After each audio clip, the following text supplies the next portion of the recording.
Dakpan ang usa ka lalaki kinsa nagpakaaron ingnon nga pulis human nagpicture suot ang PNP uniform sa sulod sa kampo sa General Santos City Police. Ani ang detalye. Gidakop sa kapulisan kining usa ka lalaki human matud pa nagpakaaron ingnon nga pulis sa sulod sa kampo sa General Santos City Police sa Camp Fermin Lira sa Barangay Dajangas West, General Santos City pasado alauna sa hapon adlawng Lunes.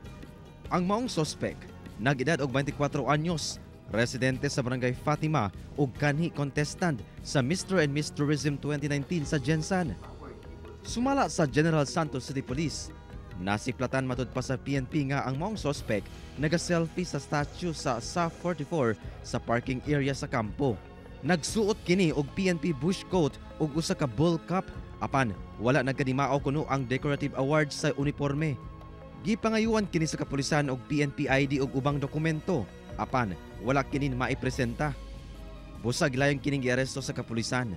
Nakabalo na ta nga Lunes, daghang kay gigiter nga mga walk-in nga mga complainant diri sa sud sa Camp Lira. So daghan ang utang National Support Unit diri sa atong kampo.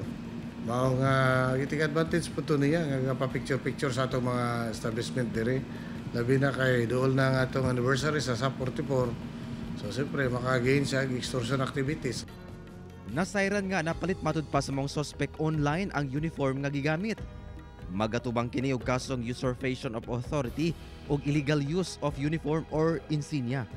Pagsuot pa lang uniform niya, illegal use of uniforms and insignias kay napoy mga burluloy adto or mga paraphernalias sa iyang uniform. Then usurpation of authority kay nagpaila-ila siya nga pulis siya.